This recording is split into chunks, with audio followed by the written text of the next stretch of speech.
forward. Blessings, blessings. Welcome forward once again to the Tree of Life, you know. We're in the presence of the kings and kings. So we want to say big up to Raman, you don't know, T Nitro, Bob, Akeem, and Pooh. Same way, you see it, and to the little puppy, you know. Her presence here too, you know. Yeah, so we have to give thanks to all.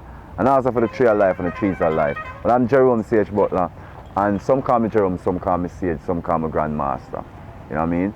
Right here, right now, we're going to be talking about, I guess, a book that most people quite familiar with. And some would say many people have died protecting this book, or also have died as a result of some of the edicts of the book, or as a result of the beliefs engendered in this book. Book we're talking about, or we're going to talk about, is the Bible. Now the Bible to many people is significant because number one, it is their spiritual anchor. Now why would you say an anchor? Well, simply put, I mean, let's say life is a ship and we are able to go from one destination to another, from one port of entry and port of exit to another.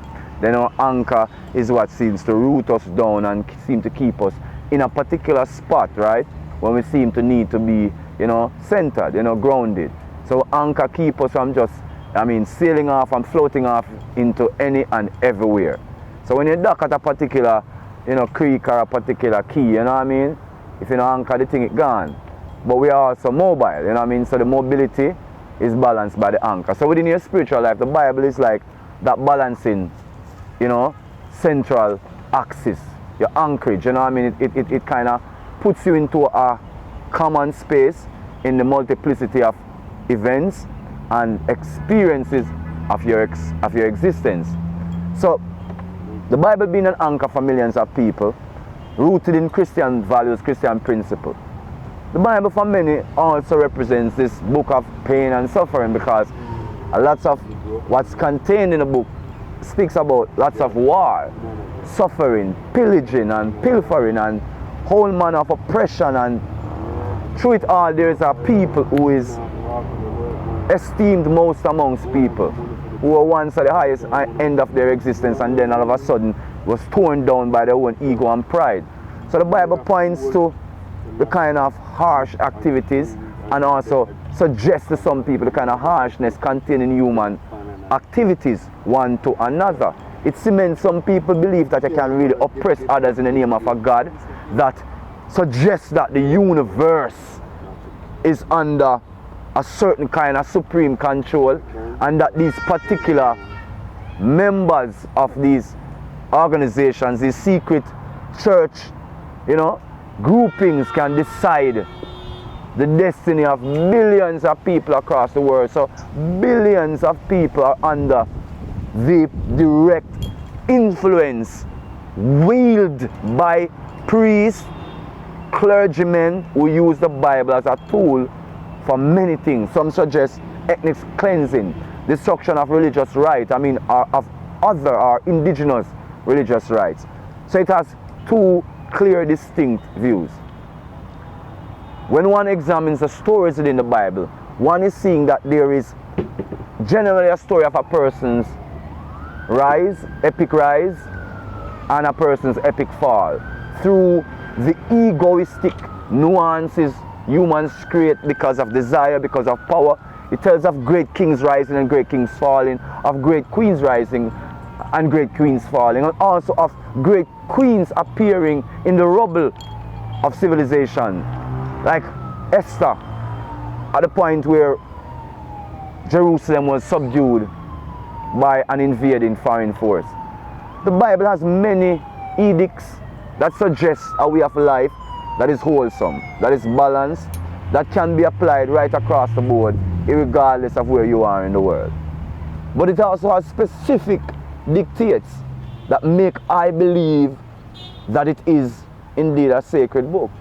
Not based upon the beckoning of these priests or these secret organizations or these high organizations that deal with the clergyman or the dogma that comes from, you know, religiosity and what theology says about Christ and what we are here on earth doing.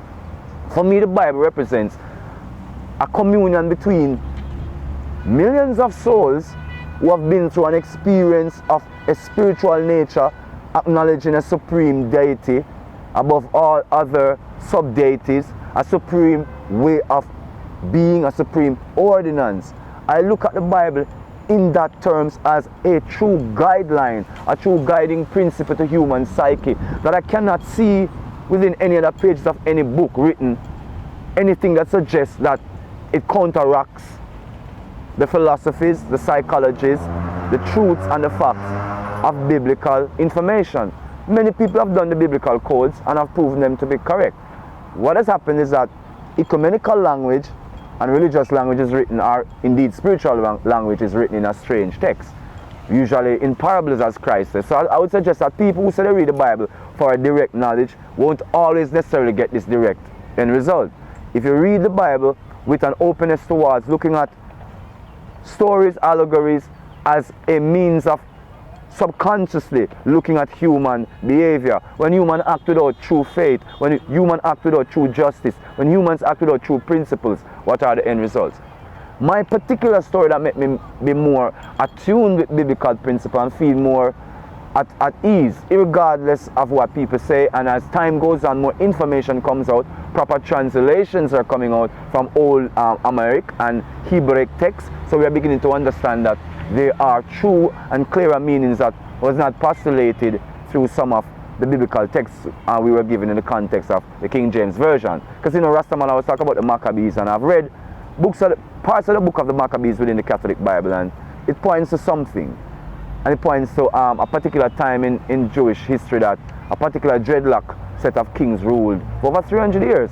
So there's stuff that is hidden because some books were not added, like the book of Enoch, which Ethiopia still has as one of its sacred books. So the Bible in the context of which it's given, as I said, is not the way in which I look at it for my inspiration. I look at it for my inspiration because I had a very interesting vision once, going through my awakening process, and in the vision, an endowed being came to me and suggested to me I should read the Bible.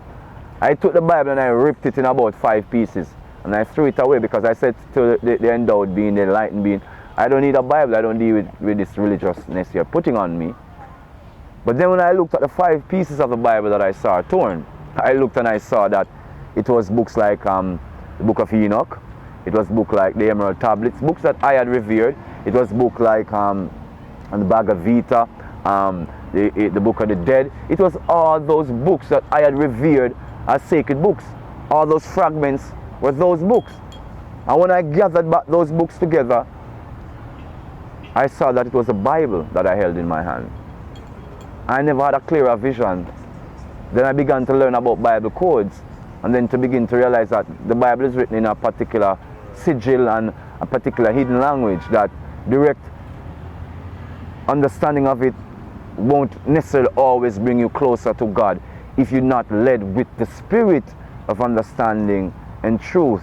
It will set you free in how the words of the patriarchs and the matriarchs become alive in your psyche, in your subconscious. So to apply the Bible purely as this guideline based upon principles espoused by the priest or the pastor is not sufficient to me to make people wholly hold it as the true holy book it is, because it is a book of guidelines towards self-awakening, towards truth. So the Bible must be a personal experience, and you must read it with the spirit of truth and true desire for knowledge, for liberation, for salvation. And the spirit of the patriarchs will guide you, and the spirit of the Christ will come upon you. And then you will begin to have that communion with Yahweh, with Yahshua, with the divine Elohim, the Most High. Yeah? Through the emperor, through the empress, through your ancestral line and lineage, in all your culture, in all your kindred, in all your tongues, you will find that key to unlock the chakras of the heart. And the Bible leads us to know that the language of our awakening is in the heart. It's in our attitude to how we pervade existence. It's in our attitude to how we deal with each other, how we deal with ourselves, how we deal with the spiritual world. Get more in tune with spiritual things. Read your Bible from that spiritual point of view. Don't get caught up in doctrines, dogmas, and all these theological discrepancies people are talking about. Stay on the cutting edge of information. There are clearer and more profound translation that is more true to the ancient text. One can now begin to see the path of Christianity through Christ is a path to awakening. It's no other way.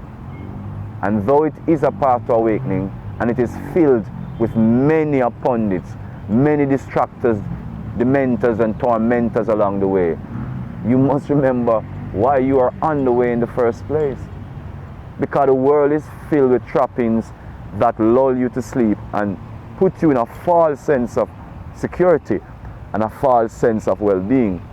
At least when you start a journey based upon the spiritual, the religious, the truth that one can see through biblical teachings, one can begin to come to understand and to know that indeed the world is filled with pitfalls, treacheries, and all these manners of deceit. So one must indeed be clairvoyant, be very perceptive, and one will survive the cataclysm that is about to take us at some point in our earthly existence. So blessings and honor. Read your Bible with clairvoyance, with harmony of heart and nature. Allow your spirit to grow in true spirituality. From a feeble being, weak within you, to a mighty and strong, solid spirit with conviction, a heart and a mind of soundness. Through true biblical principle. Natural, earthly, organic, righteous principles. Let us harmonize. Jerome Sage Butler at the Tree of Life, giving thanks for life and for Yahweh, for the Emperor, for the Empress, remembering that we are a gift to each other and a gift to ourselves. So continue to be a gift to yourself and to your world, your environment, your community.